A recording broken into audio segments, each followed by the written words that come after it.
கதை படிக்கிற எல்லாரும் மறக்காம நம்ம சேனலை சப்ஸ்கிரைப் பண்ணி சப்போர்ட் பண்ணுங்க.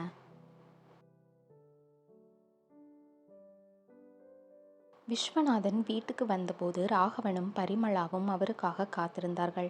விஷு, மோகினி என்ன சொன்னாள்? ராகவன் பதச்சத்துடன் கேட்டார். விஸ்வநாதன் நாற்காலியில் அமர்ந்து கொண்டார். இந்த விஷயத்தில் நாம் எதுவும் செய்ய முடியாது ராகவா, இது அவர்களே தீர்த்து கொள்ள வேண்டிய பிரச்சனை என்றார். இந்த பதிலை கேட்டதும் ராகவனின் மனம் குன்றியது. பரிமளா அழத் தொடங்கிவிட்டாள். அசல், நாம் இந்த திருமணத்தை நடத்தாமல் இருந்திருக்க வேண்டும். அனாவசியமாக மோகினியின் வாழ்க்கையை பாழடித்து விட்டோம் என்று தோன்றுகிறது.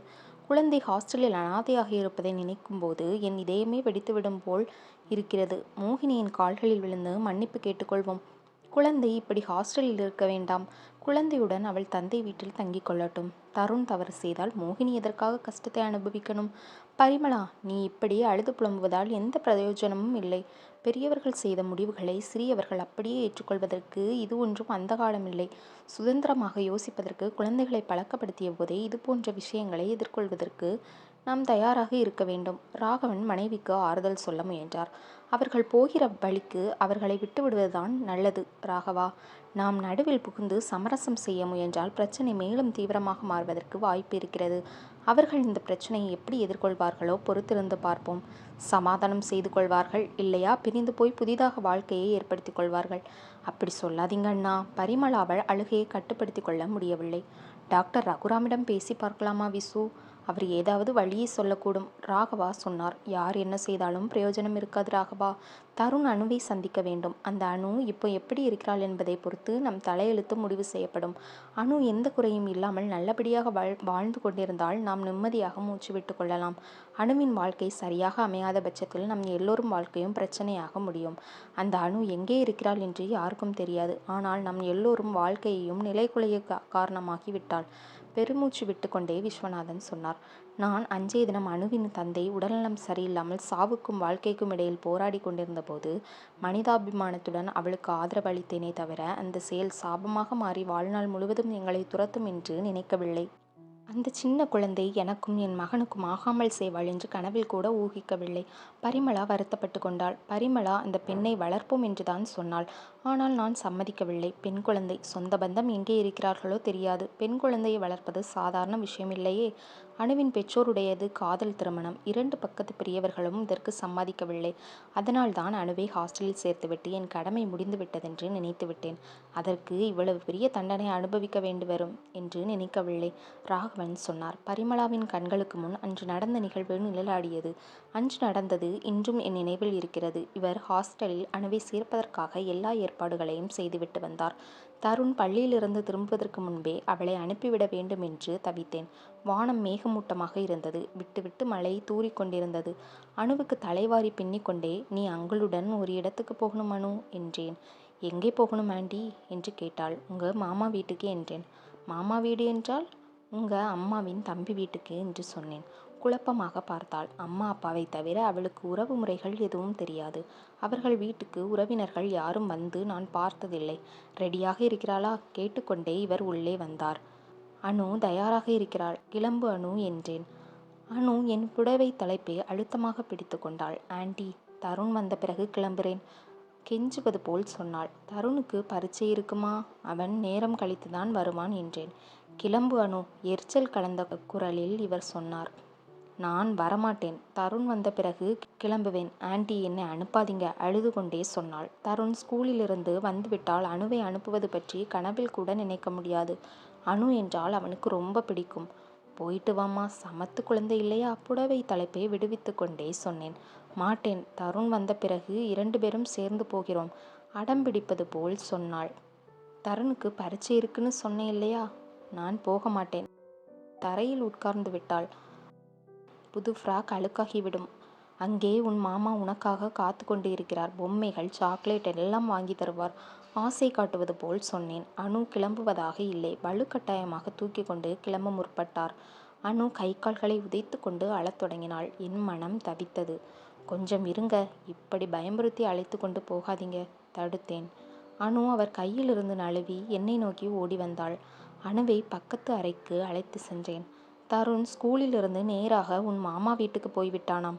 அங்கே உனக்காக காத்து கொண்டிருக்கிறான். இங்கேயே இருக்கிறாயா, இல்லை உன் மாமா வீட்டுக்கு போகிறாயா என்று கேட்டேன்.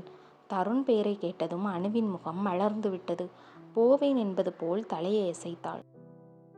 அழுது அழுது அணுவின் முகம் சிவந்து விட்டது. முகத்தை துடைத்துவிட்டு பவுடர் போட்டுவிட்டேன். அணுவின் கையை பிடித்து கொண்டு வந்து அவரிடம் ஒப்படைத்தேன். அவருடன் காரில் போய் உட்கார்ந்து கொண்டாள். என் பக்கம் திரும்பி, ஆண்டி கவலைப்படாதீங்க, நானும் தருணும் சீக்கிரமாகவே வந்து விடுவோம் என்று சொல்லிக்கொண்டே கையை அசைத்தாள். நான் சொன்னதை அப்படியே நம்பிவிட்டாள். தருண் தனக்காக காத்து கொண்டிருக்கிறான் என்ற எதிர்பார்ப்புடன் டாட்டா சொன்ன அணுவின் முகம் இன்னும் என் கண் முன்னாலேயே இருக்கிறது. எனக்கு ரொம்ப வேதனையாக இருந்தது. சின்ன குழந்தையை இருவரும் ஏமாற்றியதை நினைக்கும்போது வருத்தமாகவும் இருந்தது. ஆனால் அந்த சமயத்தில் குடும்பத்தின் நிலைமை ரொம்ப மோசமாக இருந்தது. அதுபோன்ற சூழ்நிலையில் பெண் குழந்தையை வளர்க்கும் பொறுப்பை ஏற்றுக்கொள்வோம் என்று அவரிடம் பிடிவாதம் பிடிக்க என்னால் முடியவில்லை. 1 மணி நேரம் கழித்து தருண் பள்ளியிலிருந்து வந்தான். வந்ததுமே அனு என்ற குரல் கொடுத்தான். ஸ்கூலில் இருந்து வரும்போதே அணுவுக்காக ஏதாவது வாங்கி கொண்டு வந்திருப்பான். அவளுடன் சேர்ந்து விளையாடுவான். பச்சனம் ஏதாவது கொடுத்தால் இருவரும் பகிர்ந்து கொண்டுதான் சாப்பிடுவார்கள். எனக்கும் 2 குழந்தைகள் வீட்டில் இருந்தால் நன்றாகத்தான் இருந்தது. இவர் வீட்டுக்கு மூத்த மகன். தந்தை சிறுவயதிலேயே இறந்து விட்டதால் பொறுப்பு முழுவதும் இவருடைய தலையில்தான் விழுந்தது. தங்கைக்கு படிப்பு சொல்லிக் கொடுத்து கல்யாணம் செய்து முடிவதற்குள் போதும் போது என்றாகிவிட்டது. எப்போதும் பணப்பற்றாக்குறைதான். ஒரு தங்கையின் கல்யாண கடன் தீருவதற்குள் அடுத்த தங்கை கல்யாணத்திற்கு தயாராகி விடுவாள். 4 தங்கைகளின் திருமணத்தை முடித்துவிட்டு அப்பாடா என்று மூச்சு விட்டு கொள்ளும்போது பெரிய தங்கையின் கணவர் இறந்து விட்டார். அவளையும் அவளுடைய 2 பெண் குழந்தைகளையும் காப்பாற்ற வேண்டிய பொறுப்பு இவருடையதாகிவிட்டது.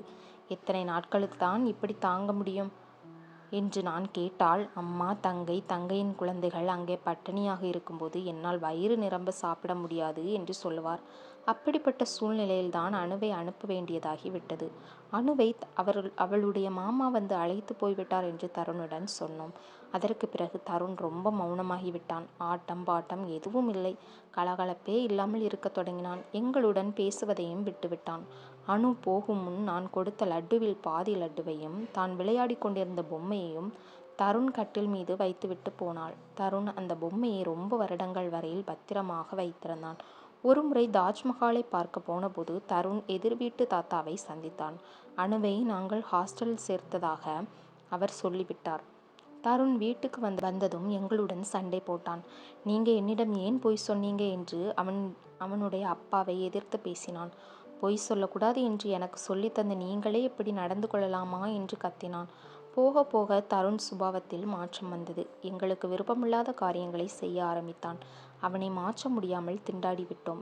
டாக்டர் சொன்னபடி அவனை ஹாஸ்டலில் சேர்த்தோம். அதற்கு பிறகு தருண் போக்கில் கொஞ்சம் மாற்றம் வந்தது. எங்களிடம் கலகலப்பாக பழகாவிட்டாலும் வெறுத்து ஒதுக்கவில்லை. நன்றாக படித்தவன் தான்.